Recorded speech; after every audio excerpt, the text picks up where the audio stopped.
ပိုပြီးဆိုတဲ့ချက်ကကျွန်တော်ရင်တိုက်ပြီးတော့ပေါ့နော်ကျွန်တော်ဒီ amulet ခုံတော့အရေးပေါ်လူနာတင်ကားခုံမဲ့အချိန်မှာဒီကျောင်းမှာရှိတဲ့ဒီ amulet disease ကလည်းဘိန်းပေါက်နေတယ်ပေါ့နော်ဆိုတော့ဒါမှသိရမလားအဲ့လိုကျောင်းမှာအရေးပေါ်ဖြစ်နေတဲ့အချိန်မှာအဲ့လိုမျိုးဘိန်းလာပေါက်ပြီးတော့ဒီဖြစ်ဒီမှာအရေးပေါ်ဖြစ်နေတဲ့လူနာတွေကလည်းသူတို့တနိုင်လောက်နီးပါးလောက်ဒီတွေးအိုင်ထဲမှာနေနေရတယ်ပေါ့နော်ဒါကလုံးဝအရင်ဆိုးရတဲ့အရာပေါ့နော်ဆိုတော့ဒီကျောင်းဘက်ကလည်းဒီ amulet ကလည်းအရေးပေါ်မပေးနိုင်ခဲ့ဘူးဆိုတော့တနိုင်လောက်ပဲအဲ့ဒီနေရာမှာပေါ့နော်ဒီရင်တိုင်းမှုဖြစ်နေရမှာပဲအဲ့ကျောင်းသား2ယောက်ကအဲ့လိုပတ်လက်လန့်နေတယ်ပေါ့နော်တွေးရင်လည်းနော်ဆိုတော့တနိုင်လောက်ကြာမှဆိုတော့ဒီနီးစက်ရ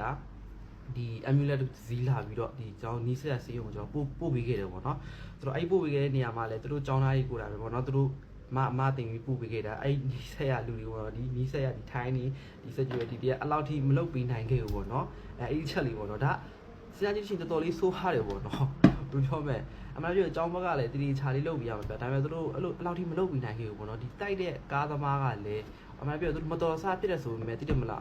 ငါမှတောင်းဝင်ရှိတယ်ကွာဒါငါကိုယ်လို့ဖြစ်လိုက်တဲ့အရာဒါပေမဲ့သူ့ဘက်ကနေပြီးတော့အဲ့လိုမျိုး reaction မရဘူးဗျာတိတယ်မလားဒါတော့မှကျောင်းသားကစေးရုံသွားတဲ့အချိန်မှာတော့စေးရုံပို့လိုက်တဲ့အချိန်မှာတော့ကားသမားစေးရုံမလိုက်တော့ဘာသွားလုပ်တယ်ဆိုတော့ဒီရဲစခန်းသွားပြီးတော့နော်သူ့မှာအပြစ်မရှိကြောင်းပေါ့နော်သွားပြီးတော့တိမရဲတဲ့သွားပြီးစကားသက်ပြောတယ်ပေါ့နော်ဒါတိရလူတွေတိမှာပေါ့နော်ဒါဘယ်လိုလုပ်လို့ဆိုတော့ပေါ့နော်ဆိုတော့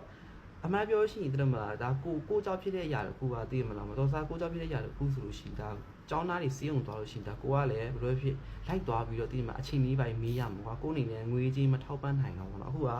ငွေကြေးပြောမယ်ပေးဖို့ညှင်တာပေါ့နော်အပြစ်ကတော့မှတိတယ်မလားကိုဒီအမှုကတော့မှလွတ်ပြီးရှိနေလူမျိုးပေါ့နော်ဆိုတော့